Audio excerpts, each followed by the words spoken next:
Subscribe to ULO to get all our best racing tips, every weekend and for all the big festivals. Later in the week, check out the ULO Weekender podcast, where Barney hosts Jay Seller, Katie, Marie-Francois or Caroline to look at the big races coming your way. It's Guineys weekend at Newmarket, so that's where we'll be pitching our camp.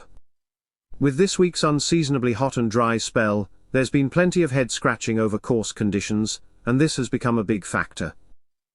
To get things underway at headquarters, William Haggas's Unequal Love can take the opener.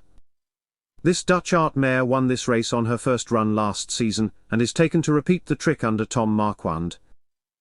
Of course, that win was just the start of a very good campaign that included a valuable win in the Wokingham at Royal Ascot, and a fine third behind stablemate Montecebe in the Group 1 Sprint Cup at Haydock Park. Next up, the Somerville Lodge handler can score again, in the Betfred Handicap with more thunder. Officially £3 well in under a penalty, William Haggas's Knight of Thunder colt looked an improved model on his seasonal reappearance when scoring over course and distance last month, and is taken to score again.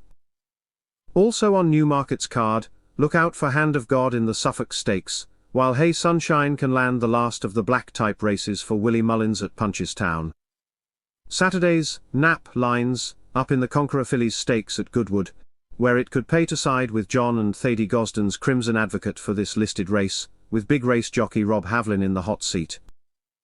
Bought out of George Weaver's US Yard by the ever-growing Wathnan racing outfit, Crimson Advocate was a nose winner of the Group 2 Queen Mary Stakes at Royal Ascot as a 2-year-old, and gave every impression that she'd trained on yet again, when second to Soprano in the Snowdrop Fillies Stakes at Kempton Park in March. She's proven she can get this trip, after having been kept to the sharpest of trips in the States, and should have enough speed to fend off Carl Burke's Bright Thunder on Goodwood's fast finish. Our next best goes in the Palace House Stakes, back at Newmarket. Kevin Ryan's Washington Heights won the Abernant Stakes here last year, and has such a solid Newmarket profile, she gets the red circle for this Group 3. It looks like a pretty hot race for the grade, with the likes of Clarendon House and Beautiful Diamond lining up, while if Richard Spencer's Twilight Calls can get off to a better start than last year, he also rates a danger. A tricky one, but Washington Heights won't be far away. In the feature, the 2000 Guineas Field of Gold looks a worthy favourite. The one that's missing from John Gosden's trophy cabinet is the 2000 Guineas, in a sparkling career that has seen him crowned champion trainer 6 times.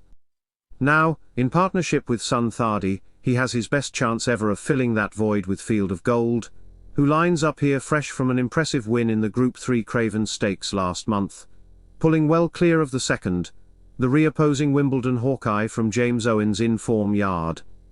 That said, William Buick has chosen to sit on ruling court over Charlie Appleby's Shadow of Light, and this Justify colt did cost over €2 million, so has to be respected for a yard that has won this twice in the last 3 years. Aidan O'Brien has landed a remarkable 10 wins in the first classic of the season, but with the withdrawal of Twain, is only represented by second string Expanded, while Joseph O'Brien's Scorthy Champ was smart at 2 and completes the shortlist.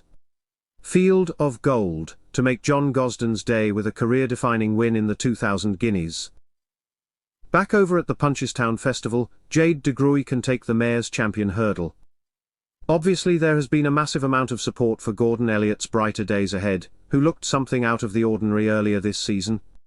However, there hasn't been too much going right at the Cullentra yard of late, though Teahupu did score again in the Stayers hurdle on Thursday to lift the gloom a little.